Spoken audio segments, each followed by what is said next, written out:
Right, so let's move to the second example, which is here example 10. Okay, so here guys, in this example, I know that at this instant, at the instant shown, the disk is rotating at omega is equal to 4 radians per second. So I know the angular velocity and I know the radius, which is 0.15.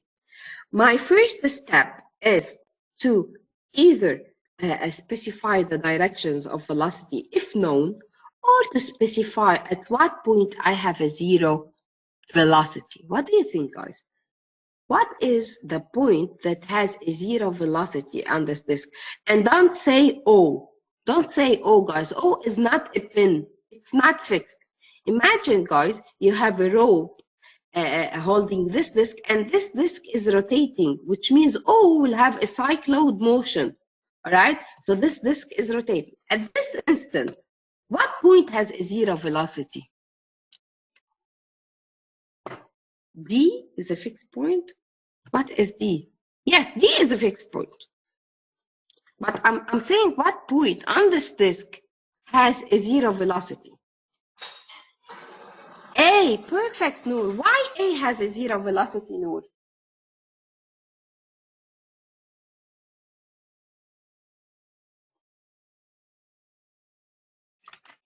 Why A has a zero velocity? Because it is on the rope, and the rope is fixed. All right, guys. So A belongs to the rope DA, and DA is fixed, and that's why A has a zero velocity at this instant. All right, guys? Which means A is my IC of this disk. All right? Whenever I know that A is my IC, I can find any velocity on this body. All right? So I can find VD, VB, VC, VE, because I know that A is my IC. All right? So let's find them. Then VB will be equal to 4 times AB, which is 0.3. So VD will be equal to, VB, sorry, will be equal to 1.2 meters per second. And then VC, in fact, VC and VA will have the same magnitudes because AC is equal to AE.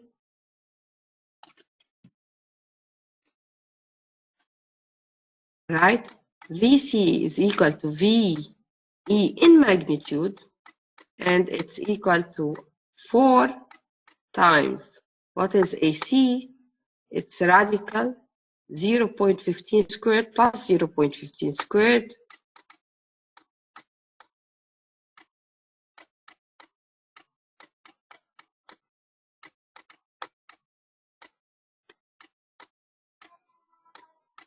So this is VC.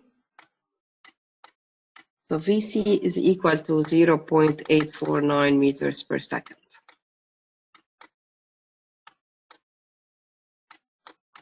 Now, am I done, guys? Am I done? No, because the question is to determine the velocities of point A, B, and C. Guys, take 1 minute to think about the direction of these velocities.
Okay, so what do you think, guys, is the direction of VC?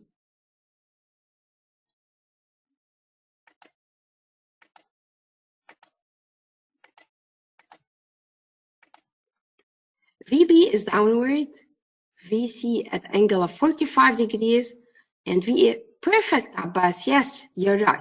So, guys, yes. For example, if I'm gonna start with VB should be perpendicular to AB, and since omega is clockwise, then VB will be downward, and this means that VB is in minus J. So now I know the direction of VB. I know the direction of the velocity as well as its magnitude. VB will be equal to 1 minus 1.2 J. So this is for B. As simple as that. Now, what about VC? VC should be perpendicular to AC, all right? And since I have here a 90 degrees, then this VC will intersect B, or the line of VC should intersect B, because as you know, guys, 90 degrees will have an inscribed angle of 90 degrees will have an inscribed semicircle. All right, so this means that VC could intersect B. So this is VC. And then this means that this is 45, because in fact, CB is the quarter of the circle. All right? So the quarter of the circle has an angle, an inscribed angle of 45. Right? So now I know VC. VC is perpendicular to AC and has an angle of 45 with, sorry, this is VC, and has an angle of 45 with XX prime.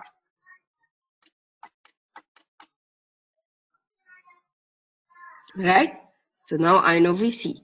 What about VE? It's the same. VE should be perpendicular to AE, right? And it also has this angle right here, should be also 45. Okay, guys? So that's it. So in order to show me what are the direction, what you have to do is to, for example, say VB is equal to 1.2, and it's downward, you can say like this.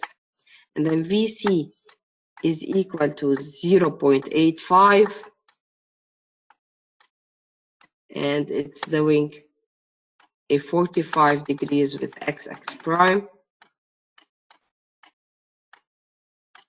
And that VE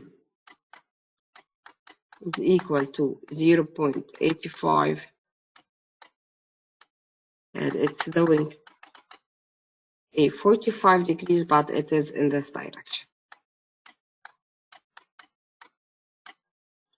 Of course, this is 45. And this is 45. Any question, guys? Any question?